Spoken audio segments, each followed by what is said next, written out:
Hello, I'm Ann Green, and welcome to We've Got Books. And boy, do we ever. We are two authors, myself, Ann Green, and James Yarborough. We are coming to you from the big sky country of Dallas, Texas, where everything is bigger, gun-toting, football, and our southern drawl. We'll be your hosts for We've Got Books, and we're excited to tell you about our newest books, as well as interviewing other fabulous Christian fiction authors about their books. Have you ever read a sensational book and wondered about the author? We'll sit around the table chatting to get to know each author and how her book was created. Today, Jim Yarborough is interviewing Paula Peckham about her book, Accepted. So, Jim, the microphone is all yours. Thank you, Anne, and welcome, Paula, to We've Got Books. Could you begin by telling us a little bit about yourself? Sure, and thank you, Jim and Ann, for having me on your podcast. I appreciate it. I am a fifth-generation Texan. I retired from teaching high school math in 2019, and I've been writing full-time ever since. I love reading all genres, but I prefer writing romance. I have 3 historical romances published through Elk Lake Publishing, and I have contributions in 3 different anthologies. 2 of those are Christmas collections, and 1 is a contemporary story around the theme of pivot. Authors were free to interpret pivot however they wanted for their story contribution, and though the first thing that came to my mind was the Friends episode where they get the couch stuck in the stairwell, I wrote about a girl who finds out she had an uncle she never met, and not only did he leave her money when he died, he also gave her something else, and it changes her life. Well, that's creative, Paula. Pivot, I like it. Well, what have you worked on most recently in writing? Well, my most recent published book is book 3 in my historical San Antonio series. It's titled Accepted. My main characters are Jonathan, a farmer who has recently had to shoulder the responsibility for the family farm, and Quinby, a girl who grew up in Africa with a kind of cold, distant missionary family, but they all now live in Texas. And she wants more than the traditional quote, women's work, end quote, out of life, and she grabs onto the chance to help Jonathan, whether he wants her help or not. There is a thread in the story that will probably surprise most readers, as it was not anything I learned in school. It is amazing what we can find out when stumbling through research. Yes. Well, I think our listeners would like for you to read the back cover of Accepted. Could you do that, please? Okay, sure. Quinby Martin dreads the boring life 1860s propriety demands. Then San Antonio's most respectable widow befriends her. However, her genteel companion conceals a life-threatening secret. Jonathan Campbell is a young Texan with financial problems. Quinn eagerly offers help to the handsome farmer, despite his obvious misgivings about trusting the future of his livelihood to the pretty young know-it-all. Against the backdrop of the Civil War, Quinn's actions draw the attention of a bounty hunter whose charms cannot hide his evil intentions. Faced with danger, Quinn's new reality tests her wavering belief in God. She embarks on an important mission with the bounty hunters snapping at her heels and unwittingly draws Jonathan into a web of kidnapping and murder. His efforts to keep her safe expose his growing feelings for her. Is her budding faith enough to give her the courage to stand up to peril? And at what cost?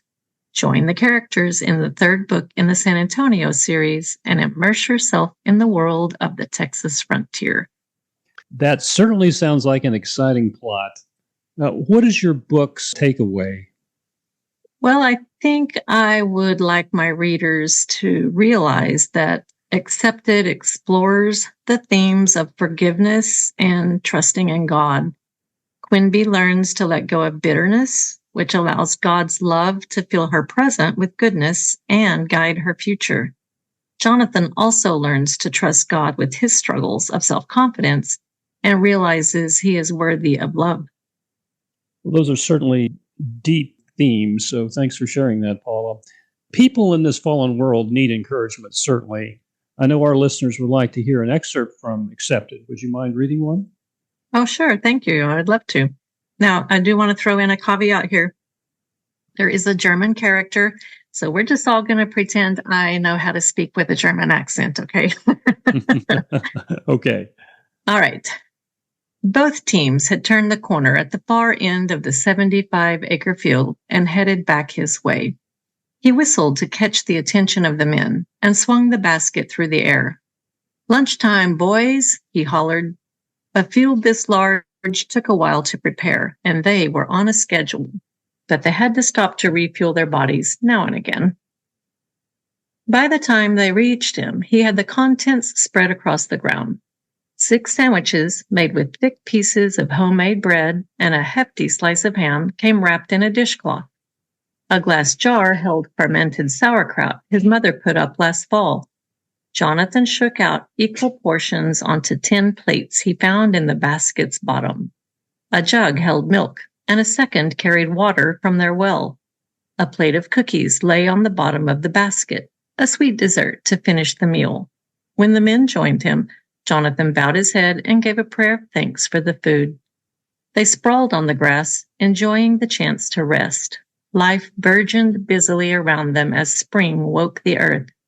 Mockingbirds sang, trilling through their repertoire of borrowed tunes. Bees hummed over the spring wildflowers, gathering nectar and pollen as they went. A breeze ruffled Jonathan's hair as he leaned back on one hand, chewing with contentment. He could spend the rest of his life taking care of this farm and be completely happy. They wolfed down the meal, taking turns drinking from the jugs. Ernest smacked his lips over the sauerkraut. "Not as good as my mother used to make, but this is good." Jonathan cocked an eyebrow at the older German. "I'll let Ma know she's earned your stamp of approval." Teddy brushed crumbs from his mouth. "What's next, boss?" Jonathan flinched at the title. He wasn't quite ready to fill his pa's shoes. The young man reached for a second cookie. "Are we going to do an extra field of cotton this year after we get the corn in?" "Yes, the seed arrives today. I ordered bags of both. I'd like to turn the sod over in that section on the other side of the creek. We'll plant cotton there. Last time I was in Galveston, I saw cotton bales from one end of the port to the other. Rumors flew all over the docks. The armies are buying up every bale they can find to make uniforms for the dad-blasted war. Corn will always be a staple, but cotton prices may go up this year." Ernest sighed. "Plowing a new field is such a beating. We could build anything under the sun with that sod. It's tough as nails." He glanced at the team of mules grazing nearby. "My boys will need an extra helping of feed tonight." Teddy snorted. "Benny can do it." Ernest glowered. "I never said they couldn't do it." Jonathan stood, ending the argument before it started. "Back to work, fellas." Benny nickered, perked ears facing forward as he stared toward the farmhouse. Jonathan turned, following his gaze. "Here we go." He rubbed his hands together in pleased anticipation. Finally, Mr. Nelson's wagon rumbled down the drive. He walked to meet the man. Seed bags filled the wagon bed, piled in orderly rows. He frowned. Lots and lots of rows. Maybe the man would make another stop after dropping off the seeds for his farm. Jonathan doffed his hat, extending his hand for a greeting. Mr. Nelson pumped it, looking well pleased to deliver his bounty. "Afternoon, Mr. Nelson. You've arrived just in time. My plan is to start in behind these men and plant while they finish plowing. I think we can finish today." Mr. Nelson hitched his thumb over his shoulder toward the bed of the wagon. "You're going to need more land plowed if you plan to use all this. Had to deliver this one myself. Didn't want to put the responsibility of carrying back such a large payment on one of the stock boys." He gazed over the partially plowed section. But another reason I offered to bring the seed to you is because I wanted to check out what betterments you must have done on the property. For sure, this little field ain't going to use it all. It's a sight more than what your pa ever ordered. Ernest and Teddy approached the wagon. A sick feeling curdled in Jonathan's stomach. He peered at Mr. Nelson, wanting to ask, but afraid of the answer. Did I order all that? Well, thank you, Paula. That's an encouraging and in-depth encounter. It makes me want to go out and buy Accepted online, which I'll probably do. So, so what's next on your agenda? Well, I've just finished a contemporary romance about an aging rock star called Made for More. And I'm about a third of the way into my first try at romantic suspense, tentatively titled Fighting for Justice. And while I'm writing that, I'll be researching for book 4 in my historical series, and this one will be called Pursued. I can't wait to share what I'm learning about how God makes himself known. I think it's going to blow some people's minds. I'm researching how the Christian movement is moving through Muslim countries where Christianity is banned. Wow, that sounds like you're bringing in some really interesting material to your readers. So thank you. Yeah, thank you for sharing all this. I'm going to turn it over to Anne, who has a few questions as well. Well, Anne Green here again. Thank you, Paula and Jim, for a great interview. Paula, your book sounds exciting and packed with information. What would you like readers to take from reading Accepted? I guess I'd like them to realize God loves all of us, regardless of our social status, and that each life is valuable. And I'd like them to know God will always be there waiting for us because his love is unshakable. We cannot do anything that will drive him away. That is so important for all of us to know. Thank you, Paula. Please check out Paula's book, Accepted. Go to Amazon.com, put Paula Peckham, that's Paula Peckham,